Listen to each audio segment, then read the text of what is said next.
Well, that we're recording, and hello and welcome. And Steve, a really big welcome to you. Thank you for doing this. My name is Christian McNeill. I'm a Three Principles facilitator based in Glasgow, and I'm really delighted to welcome one of my oldest friends in this field, Steve Adair. Steve and I met, right at the beginning for me, and we've kind of remained friends and stayed with each other and done things together over the last almost 9 years, Steve, I think. And so it's lovely to have you here as a guest. This is the first time you've been a guest in one of my conversations. And the title you've chosen is Back to Basics. So I'm intrigued to hear what you've got to say about that. You're a fellow Scot and you're now living in Bedfordshire, is that right? I am, yes. Yeah. Well, listen, I'm just, rather than me say anything more about it, why don't I just hand it over to you, Steve, and you tell us a bit more about yourself and what the title Back to Basics brings up for you. I'd be delighted. And thank you, Christian, for asking me to join you. It's I'm always excited to get the invitation, but I'm particularly excited about this one and just to see where our conversation goes. Mm-hmm.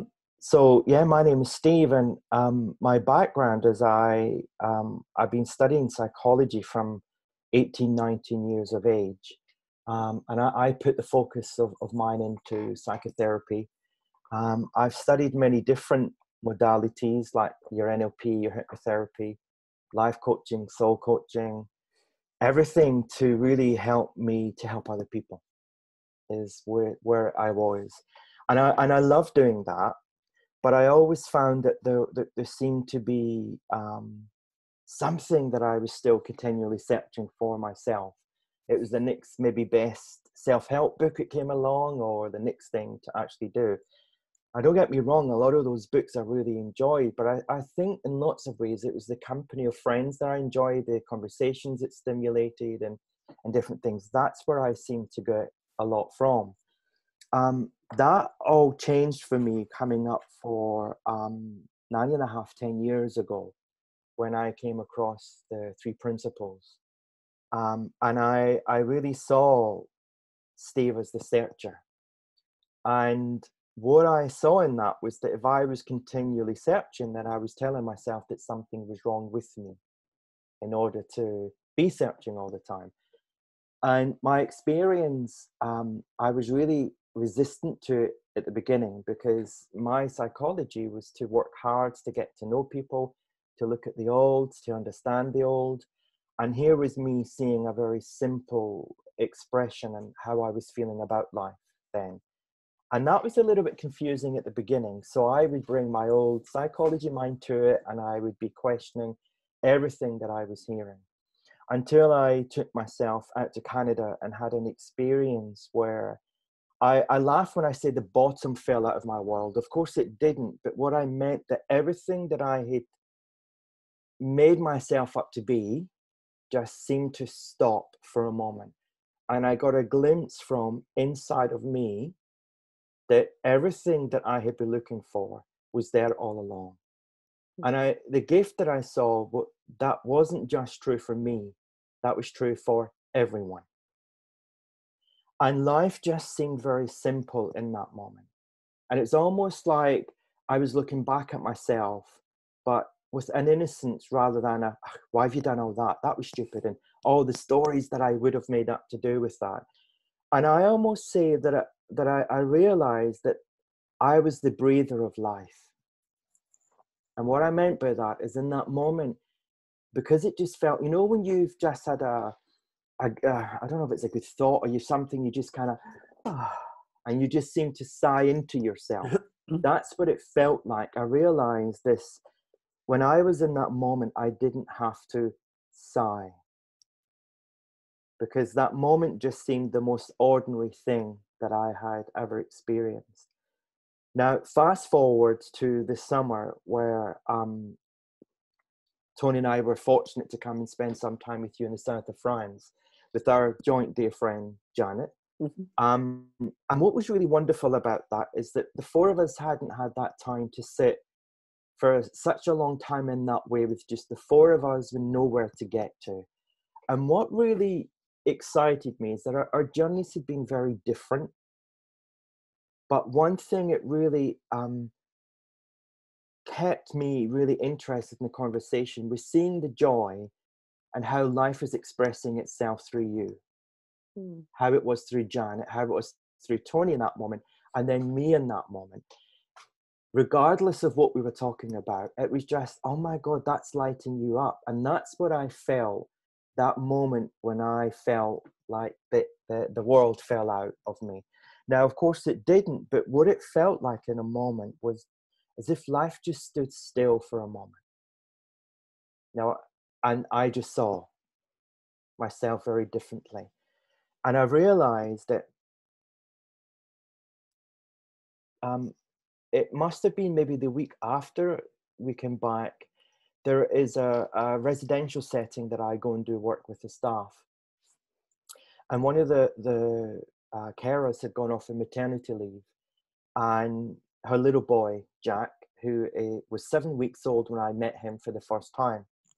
And the life and wellbeing officer says to me, oh, do you want to hold him?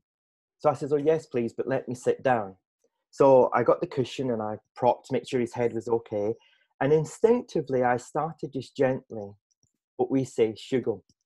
I just started gently rocking a little bit with him.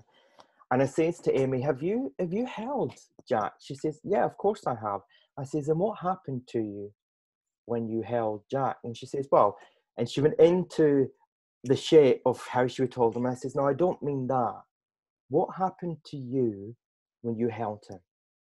And she just looked at me. I says, because I've just gone quiet. I says, now, this little man here is not telling me, Steve, relax. This little man isn't saying this is what you've got to do. He is just being himself in that moment. And I really saw then that that's where the back to basics came for me. Because here we all started life in that same way, where there was nothing of everything that we've made ourselves up to be already stored. No intellect was developed. There was just this moment where this little man was doing nothing but just being the best that he can. And I'd say to her, it's like, it's interesting because he'll learn that if he makes a sound, someone will come. We know it's mummy, but he doesn't know that at the moment. He's feeling energy to energy. I says, he's probably seeing a little bit now. I says, but we're told that we don't see properly. So his humanness hasn't fully kicked in yet.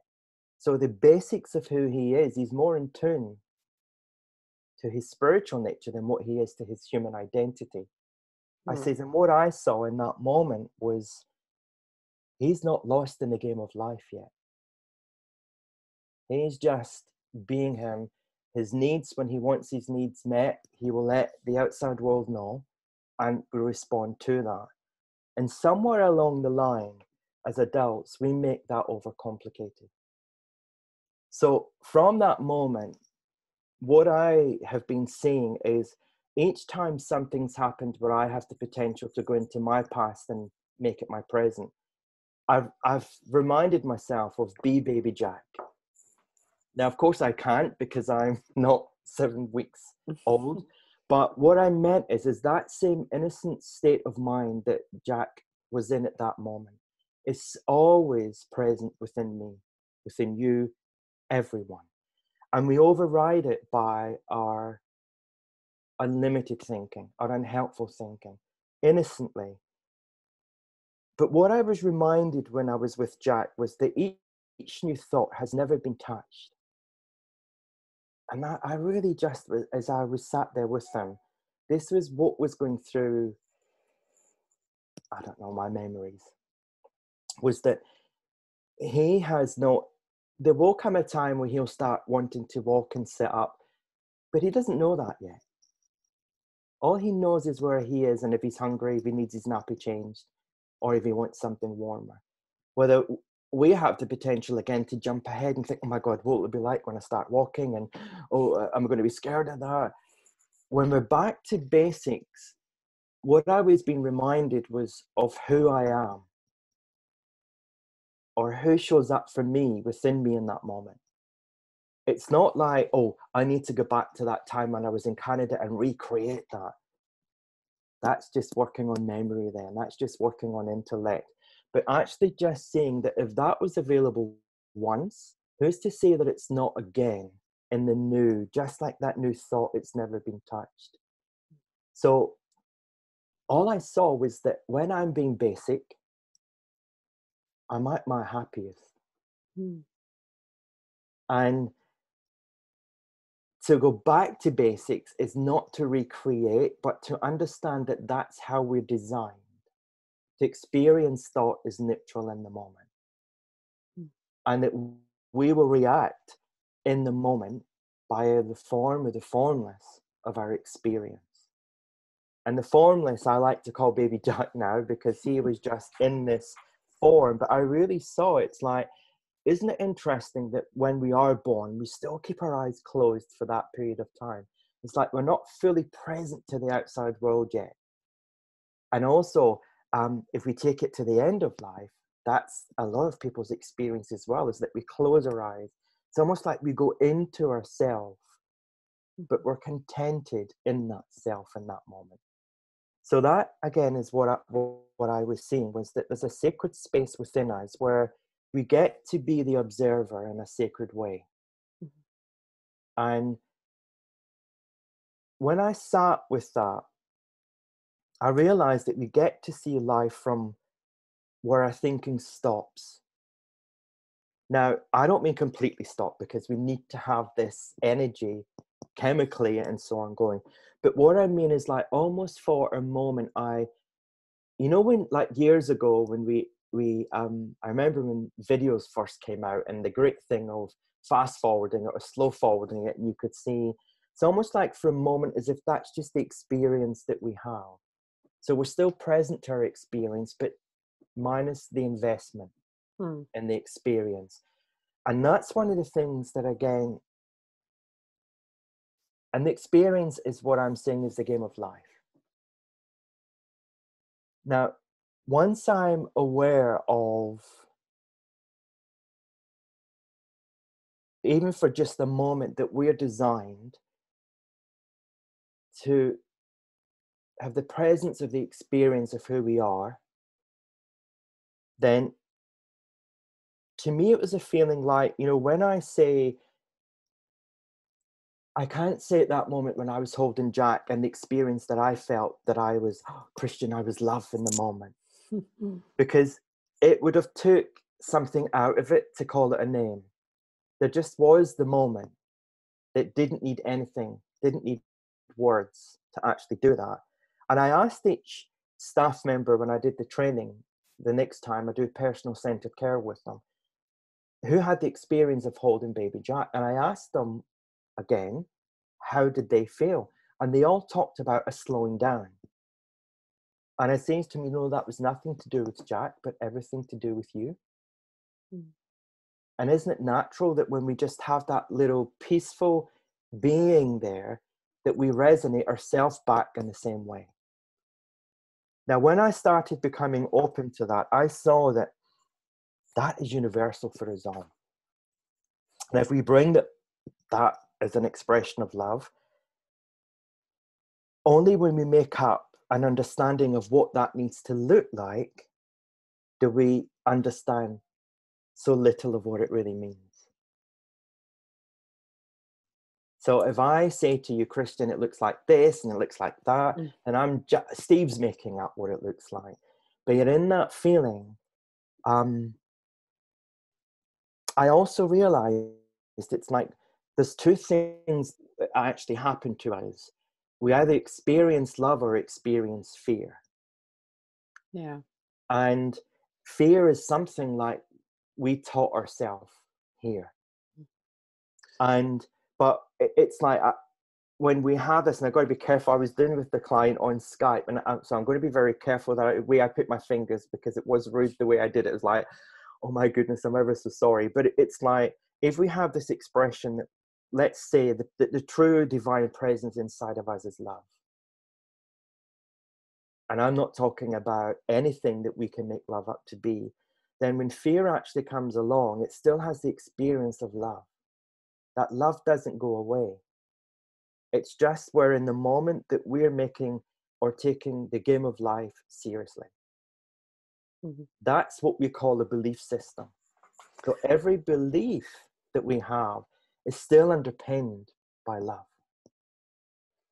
Oh, it's lovely, Stephen. You know what keeps coming to me is a phrase that a friend of mine uses, and it's like we have the choice and leaving the truth of choice to one side. But you know, are we? The question is, are you resting in the heart of God, or are you caught up in the story of me? And the heart and the heart of God, you know, is just an expression. It's whatever it means to you. Yes. But the story of me is and the heart of God underpins the story of me too, because the story of me is just a fantasy, a belief that we've created, as you describe. And, yeah. And you know, that brings to mind, Christian, also something, and you know, when you said it, and when I say it hit me hard, what I mean is almost like I felt lighter when you said it, because I was wrestling with something intellectually that it was like, okay, I realize that the more I try to think about something, I'm not going to understand it. I'm just going to create more thinking. And what's the use of creating more thinking to try to understand thinking when there's only confusion? It will set in. But you said something along the lines when we were talking about the principles, and you said there's one or two things that happen. You have a belief in the principles, or you see that you're living from the principles. And if we take those principles words out there, it resonates with what you've just said there as well. There is the part where we make up who we think we are, and then every now and again we get a glimpse into this is who you really are. Yeah. And that who we really are is still giving us the experience to make up who we think we are. So just because we might have had experiences in the past that we think, oh God, I wish I could go back to change that, it doesn't mean that you've been unlovable or you should work harder than anybody else. If we're talking about that we are that expression of love, expression of God, whatever we want to name it, it has no attachment to you as an individual. It's going to love you all the same. And that was a biggie for me, because I realized that no one was out to get me in life than Steve was out to get Steve. Because I thought somewhere along the line that life had to be a struggle. And if you weren't struggling, you weren't doing it well. So of course, I got a master's degree, a self-scripted master's degree, and this is how you give yourself a difficult time. And because I wrote the story, it was so easy for me to reread it and reread it and reread it. So when I say to you, like, that experience I had, it was as if the bottom fell out my world. That's kind of just fancy words. What I saw in that moment was like, oh my God, innocently, that's what we do. Not just you, Steve. You're not that special that you're the only one that does it. We all innocently have understood that life does not happen outside of us. It's our connection to the outside of how we create it, it happens to us. But we all create life the one way, inside out. And that really just, any thought of fear was like, so why would I do that? Well, I do it because innocently we can't stop our thinking, so you don't have to do that. But we get the power to sit in the front row of all our experiences. If we're at the movie hall, we get to see, because we're in the front row, okay. So I don't like that experience when that happens to me. So I want to learn more about me and why I have that potential, or where my potential to come from to do that. And this is what I found really helpful, because I still looked at that there was the art of separation. And of course, when we see that we're separate, it looks like we have to change or be better or be bigger. That, to me, doesn't speak about the basics, the fundamental truths of who we are. But when I realized that we cannot attain the presence of big mind, creative intelligence, because we're already it. So in my searching, I was trying to get who I already am. Mm-hmm. The moment I recognized that, it was like, why didn't somebody tell me that years ago? And I think they were, but I wasn't in a place of listening.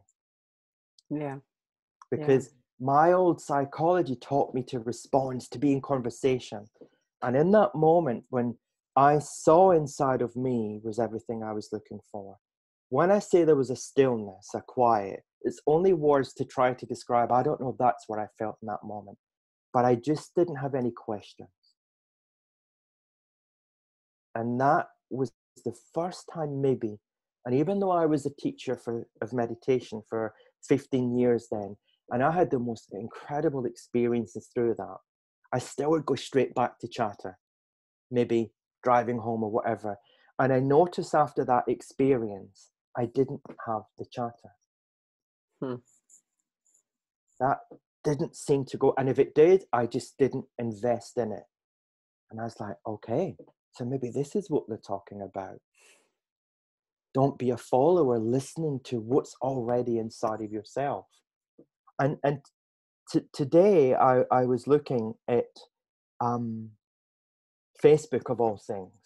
And I don't normally pay attention to other little things, but this caught me and I thought, actually, this is kind of perfect for Christian and I's exploration. And it was a Dr. Seuss. And it simply says, today you are you. That is truer than true. There is no one alive that is youer than you. And I just loved that, because to me that I thought that's what I want to try and speak to. And knowing that in that moment when I read it, I didn't have to grab it and hold on to it and think, please let me remind, I better mark it. I didn't have to go into what the intellect or the ego in us does. And it does it because somewhere along the line, we trained it to do that. So it's only doing what it's always done. And it just means that I don't have to take it seriously. Oh, just because we think a thought, we don't have to believe it. And it gave me so much space to play in the rest of the day.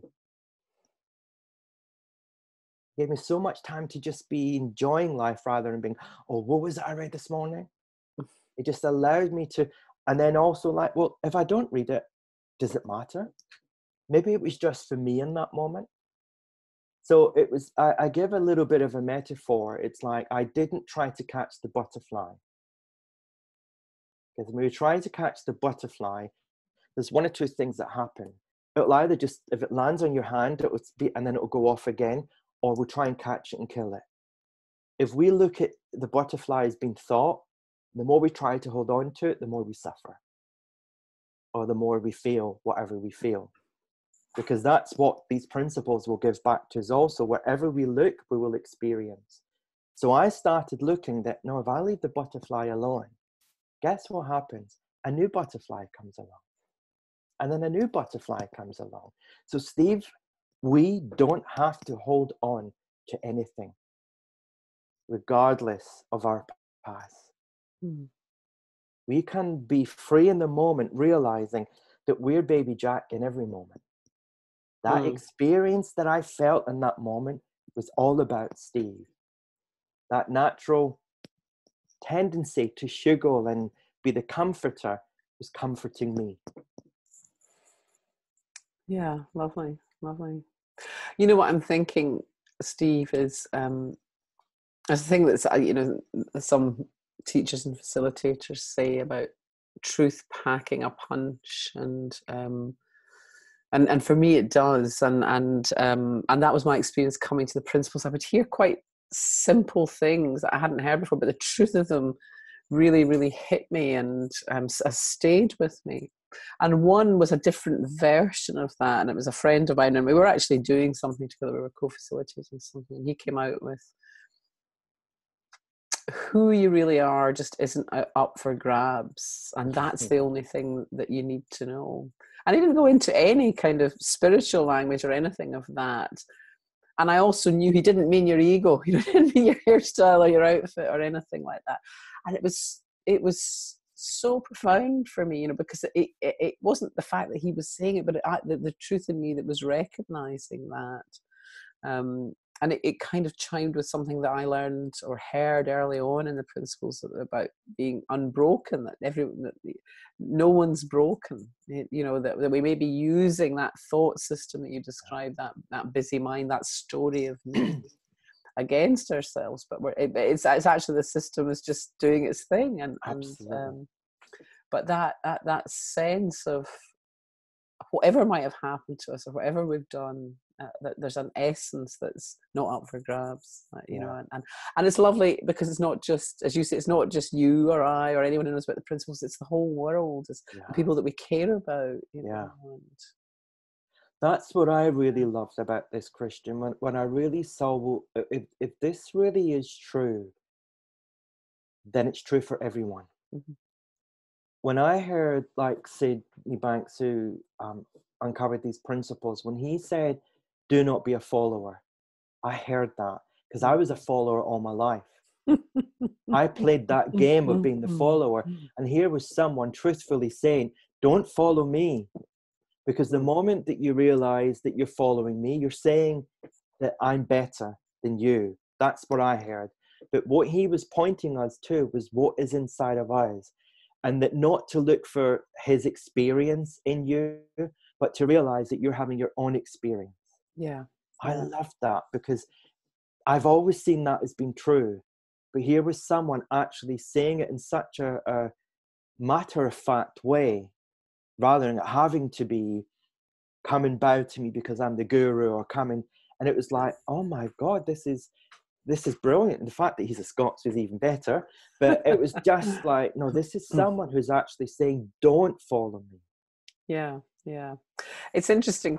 Ken Manning, somebody I also did some work with, told me that he witnessed say this on many occasions to people, you know, like, it's in you, it's not, you know, your power's in you and it's not in me. But he said what Ken said was people, they could see that Sid was, you know, was alive and a light and embodied this, and they didn't have that feeling themselves. So despite his words, they kept looking over there because they could see the light. Yes. So it's understandable. It's Absolutely. understandable. And I suppose that back to basics thing is just, you know, sitting with it.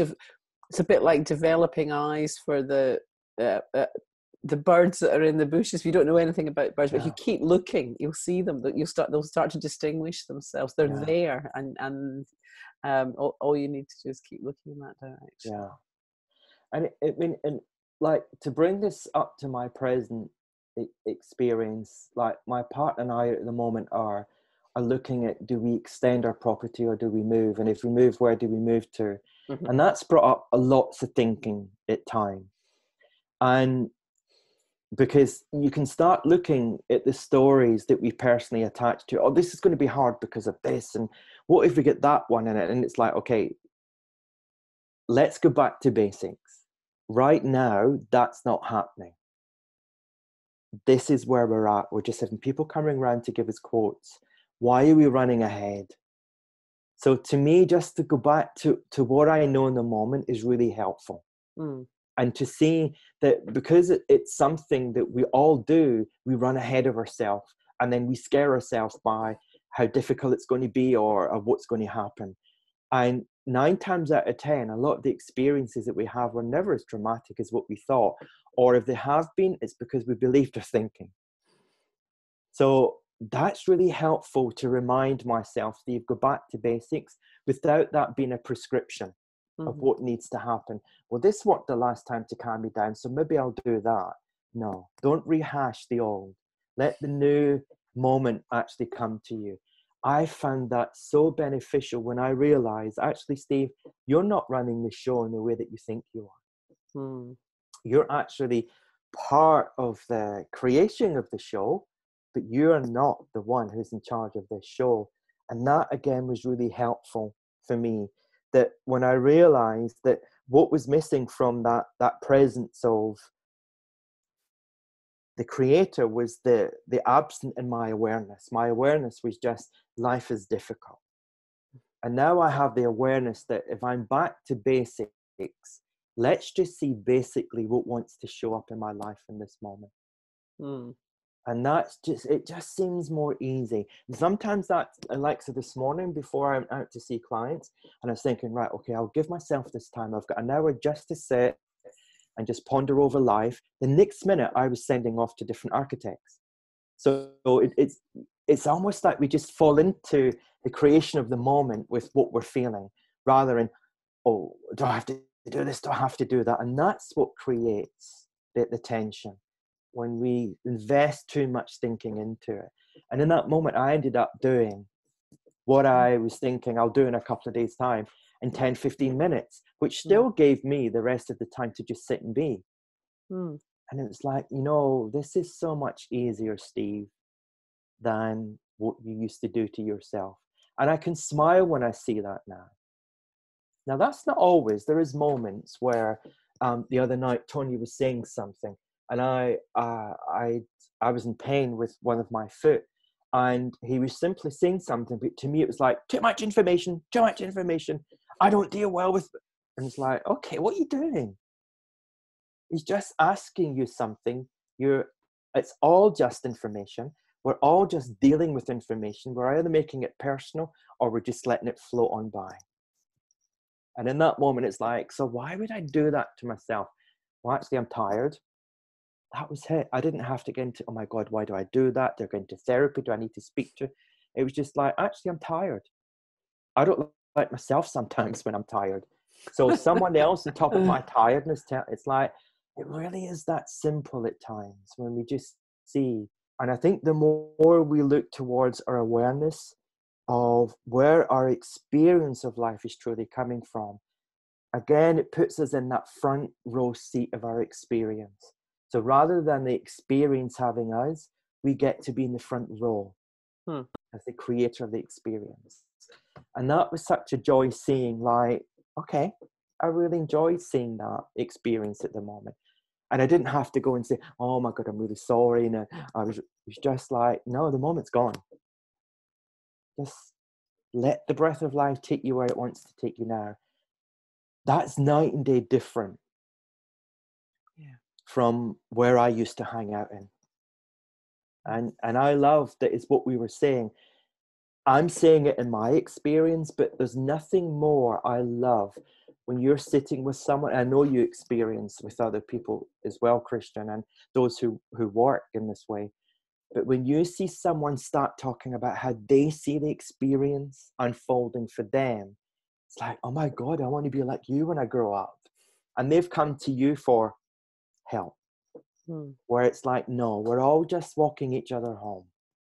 We've all misunderstood our psychology. At the time when psychology was created, it was amazing in how it was created. And the insights that someone was having to create that psychology. But I know just the way that I see this way, it just seems much more simpler because it is. Yeah. We are much more simpler than what we give ourselves credit for. And when we see through simplicity, we don't have the attachment to, there's the wooden stick, clunk, for thinking this way, another clunk, and then wondering why it hurts. We give ourselves more space in our experience. And in that space, that's when we have the feelings of, I don't want to even say the good times, because there's a prescription of what we mean by good times. But it's like, it just seems to me that when I'm not caught up in my thinking, I'm purring like a cat. There's contentment there. And I seem to notice that that's what happens with other people. So that's how, when I say it's true for me and it's true for you and everyone else, because that's what happens when people see how they're caught up in their own personal thinking and they get that glimpse that they are not their personal thinking. That expression of ease just seems to be more readily available. That way we hypnotize ourselves with our thinking, we no longer hypnotize ourselves, and we're no longer acting out a character, and we're just, fully present, just back into ourselves in the moment, without the attachment of, oh my God, what did I do? Did I really? We're just, no, there's just the moment. Yeah. I've got a question, Steve, but I'm also conscious that people have joined us as we've Oh, gone on, great. and so I would also like to invite anybody else who Please do. you know to come in if you're up for answering questions. But is this because what came to me when you were speaking there? I was thinking that I suppose anyone who has children or has been around children, you can notice that it's maybe more obvious in them that, you know, they can be very caught up in their feelings when we're very angry or, you know, jealous or, you know, whatever, and then they get engrossed in something, and that's, it's all gone. You know, so they're kind of in flow and they're doing whatever they're doing now, playing with their toy, and adults have their versions of that. We adults have our versions of that as well. But it seems to me that what you're talking about and what we get in through an understanding of the principles is the ability to perceive both. So we're not just, it's not just happening to us, but you know that we become aware of that the capacity to be in that state of just connectedness that you were describing, holding the baby Jack, or we can be, and we can be aware that we have the capacity to be caught up in our thinking and feeling that our emotions are, you know, very real. And but I think yeah, this is my question. So you know what you're saying is that the more we have the awareness of that facility to go from one state to the other, then the more that awareness in itself is helpful. Yeah, very much so. It's a little bit like, you know, when, I mean, this is a foreign thought, but when I get in my car, I know that my engine works. So when I'm driving my car, I don't have to be a mechanic to drive my car, but I know that the system is actually being created for me to have a good journey. And as long as I work with the car, I'm going to have the best journey. So if we look at our nature, our spiritual nature, whatever we want to call it, is actually designed for us to be the best creator in the moment of experience. Then rather than fight that in the way that we innocently do, we can actually start looking at that, well, I am that system, but I don't know how it shows up for me. I have got lost in my thinking, so I know that experience very well. But if we're talking about that there is a form and formless nature that are two in one, that cannot be separated, then all my experiences has come from my formless nature, where it has no attachment really to the form, but yet it allows the form to have its creation. For me, when I look more in that direction, which even though I believed that there was always something more than Steve, I still had to work hard to get there. But just like the metaphor is the car, you don't buy a car without the engine. It comes as the whole package. As a baby, we come with the whole package. And when we start listening to how our personal system is working, because we're not a follower, the principles allow us to see how we're creating the experience, allow us to see that we will feel the levels of our thinking. So all the information is there. Sid saw that very clearly. But what we do with it is our personal experience, just like when we're driving our car. And it's really helpful when we are reminded that, yes, if I do this, that's what will happen. But we are the best reminder, because we get to experience, like that Dr. Seuss, when I was reading that out, it was like you live with yourself 365 days of the year. You don't have to worry what level of thinking you're having, because your biofeedback system is going to let you know. That's the principles in action.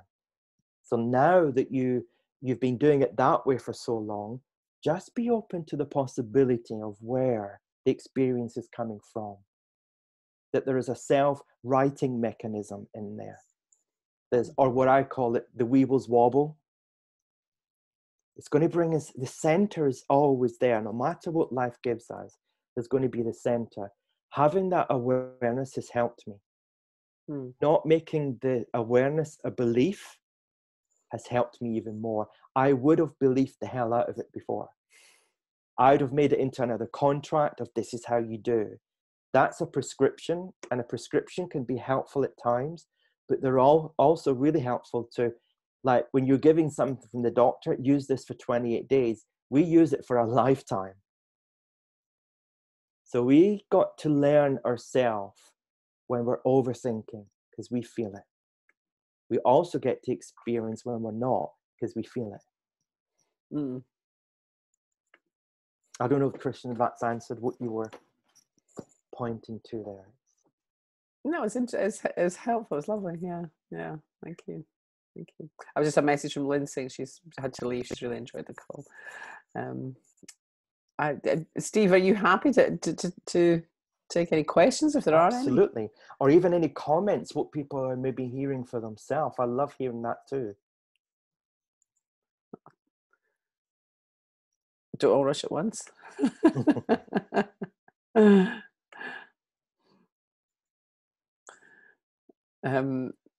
Well, nobody seems to be taking that opportunity right now, Steve, so perhaps you and I should just continue until they do. And can I read something, Christian? And again, this is a book that you actually brought into our consciousness. It's the Island of Knowledge book. And the story, so you came back from this after meeting Linda Queering, who lives on Salt Spring Island. Yeah. And this is an incredible book on, Linda was around SAID and really learnt firsthand from having personal mental health issues to no longer believing those issues. Mm-hmm. And this is what the Island of Knowledge is about, is what her and her husband Bill was doing. And today I picked it up, and there was a couple of things that really jumped out at me, and I thought, oh, well, maybe if there's a space, it might be nice to read. Mm-hmm. And this just little one here: if man could only see everything opposite regarding himself, he would know he is seeing the truth. If one learns to live totally dead, the universe in his and every second of his life will be joy. Now, I remember when I first started, it's like, okay, I feel this experience, but I'm not acting dead for no one. But of course, he's not meaning. And in other ways, it's like, if we get to not allow the experience of our thinking to numb us, every second we'll get to experience life with joy, without a prescription of what joy needs to look like or feel like. If we were to ask 100 people or even 10 people what joy looks like or feels like, it would be different. Kind of similar, but different. But this one here, it really resonated with me. Once a person knows the game of life, and this is what I hope I've been pointing to, is the game of life that we play with ourselves. Once a person knows the game of life and knows all his own games, he knows everyone's games, because we are all the same source. We are one with no separation, except for the illusion we have our bodies. One who knows others is wise. One who knows himself is enlightened. Enlightenment and wisdom cannot be separated. They are truly one. And again, I love that.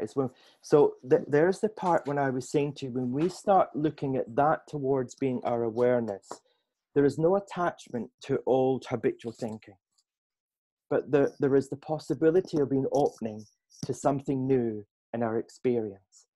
That something new has always been coming into our experience anyway, but our personal identity has been overriding it for so long. And now we can get glimpses to how what I've read out, what you've been sharing beautifully in the different webinars that you've been doing, is that we have the awareness now to realize how our true experience is created from the inside. That we are the thinker of every experience. Full stop. Do not please get lost in that. And how do I change my thinking? How do I do that?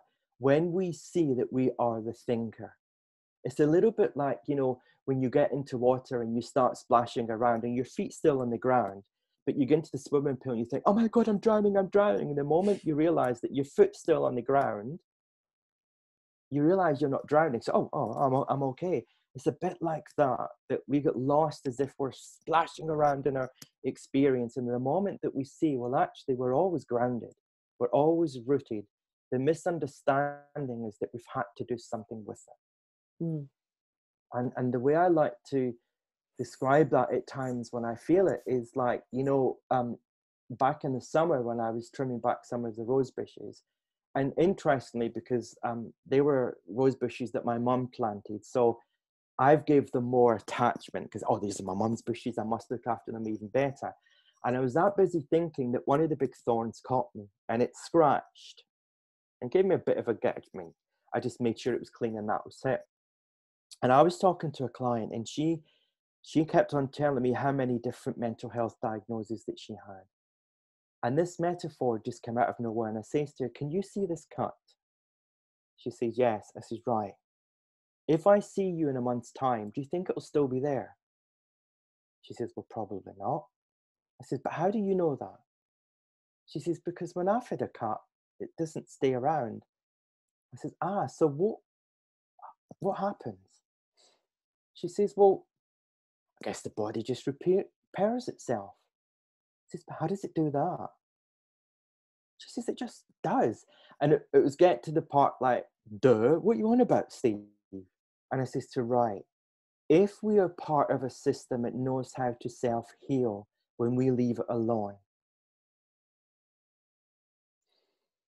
then why wouldn't that be true for our psychological experience if we don't dig around in all our own habitual thinking? Why would that not be true as part of our system?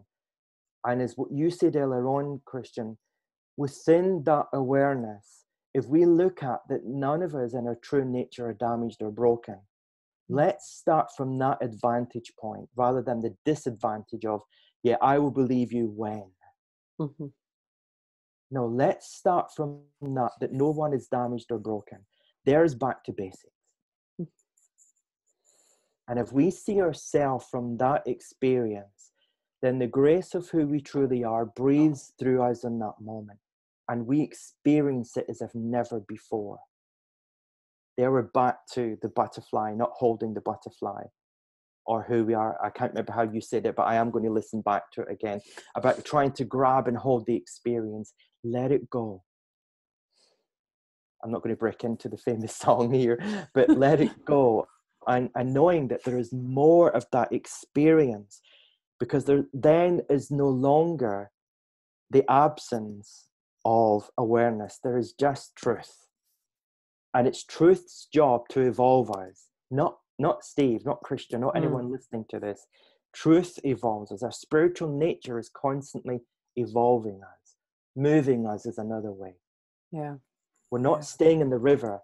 We're not going to become like dried up prunes if we stay in the river. We're actually bathing in the experience of truth rather than the experiencing having us.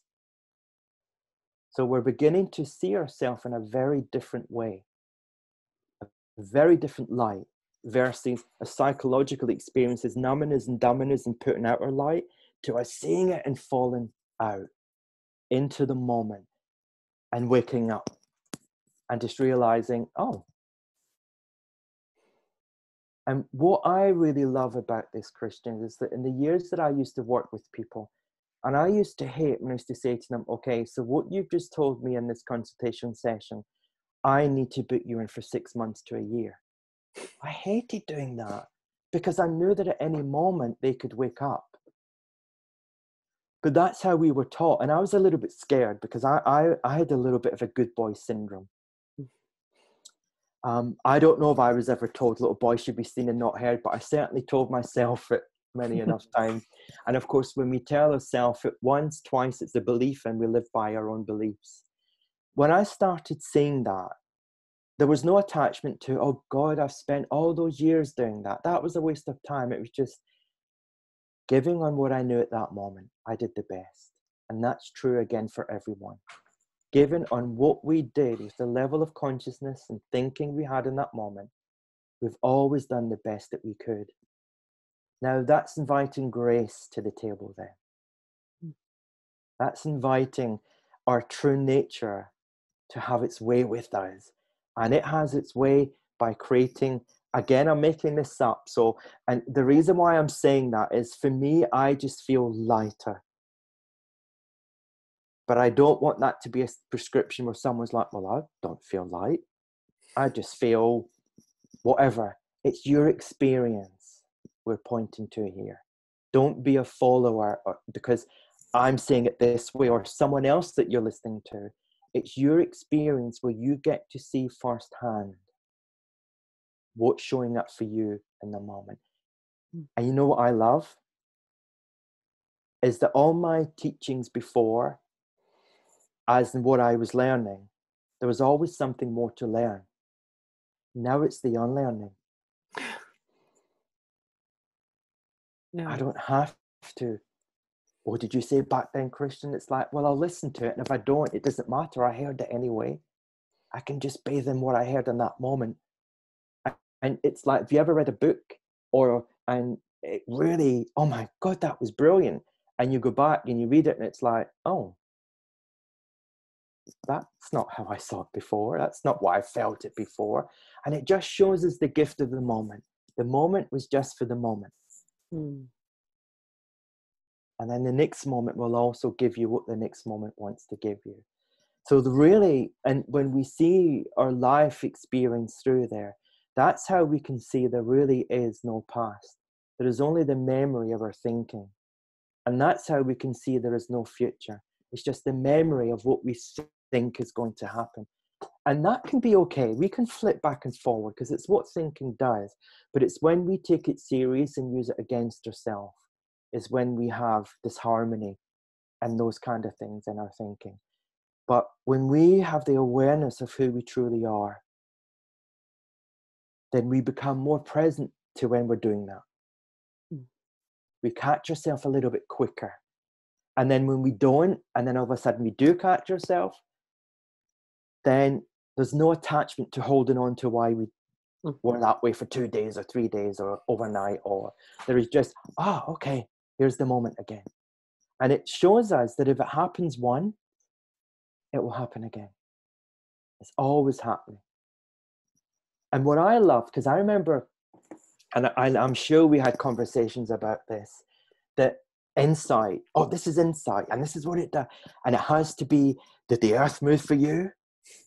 But I've had the most simplest where the sight from within has just been, or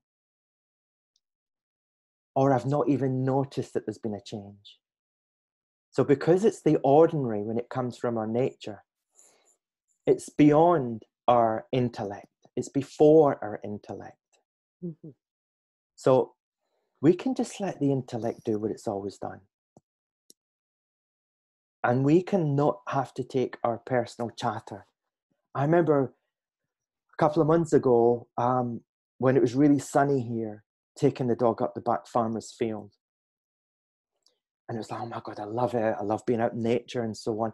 And then I was aware for the last 5 minutes that I was having but my body was so relaxed. It was like two people in the same experience. And it was like, before I would have really meditated long and hard on why I had that chatter. Why did I not allow myself to be relaxed? But what I was seeing in that moment was that chatter is always going to be there. It's the attention that we give to it. That's what trips us up. So we can rest assured that our thinking is always going to be thinking. That was a biggie. Our thinking's always going to be thinking. And then when we just see what shows up for us in that moment, that's where we're seeing how we're teaching ourselves about the experience. Self-education. Yeah.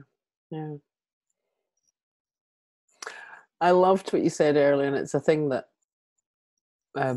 Keith Blevins often said about evolution. There's something evolutionary in this. That once we have any insight into the system, it's inevitable that we'll have more. I mean, the time scale's anybody's guess, but if there's a genuine insight and openness to that, and that too sort of takes the pressure off, Yeah, You can't stop. You're just going to see more. absolutely. And And you don't even, need to try. it's like not understanding, not even having to really, well, what does she mean by that? What did Keith mean by that?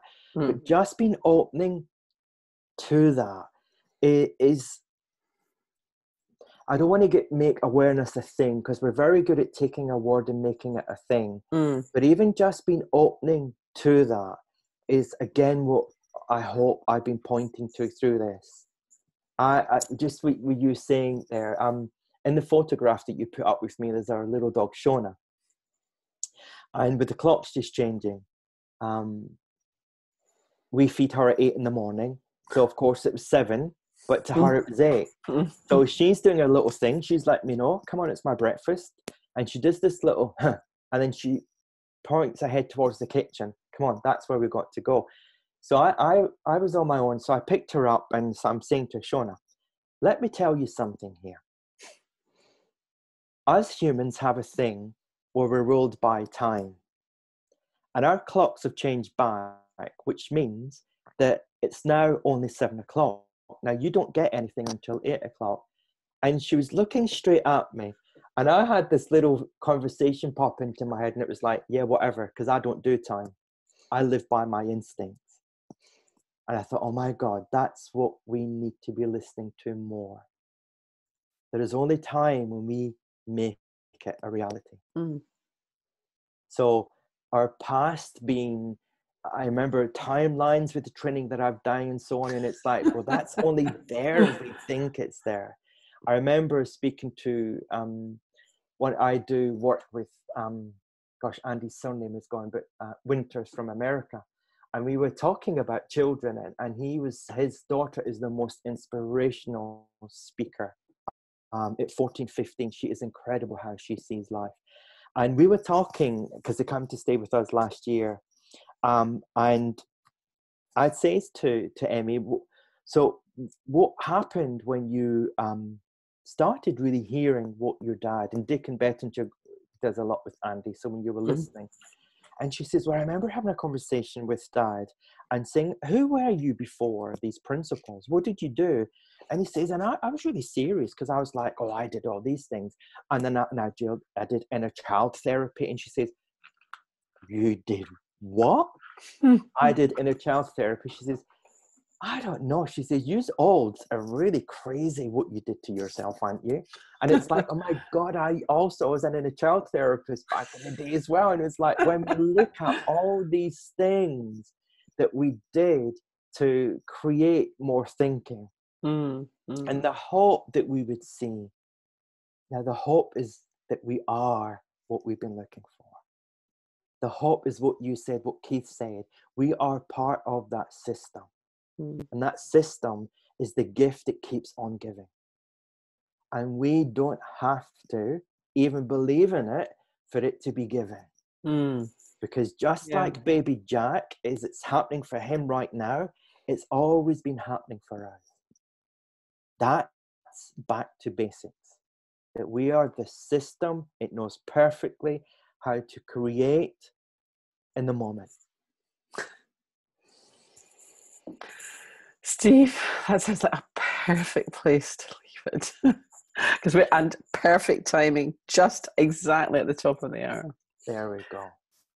Listen, that was lovely. Thank you so much. I don't know why it's taken us so long to do. It's the first time we've done anything together. I know. Yeah. But thank you so much. I really appreciate it. You are so welcome, and thank you for giving me this space, and for your conversation also, and for those who's joined us, and for those who will listen. It's been a pleasure. And I will put your contact details on the notes to the recording, if that's all right. Please, absolutely. Thank you very much. And any questions that anyone may have, because I know sometimes people don't like in a group setting, but if they've got any questions, please send them to Christian to send to me, or I'll put your email there as well. Wonderful. That's great. Thank you so much. Thank you. Thank you.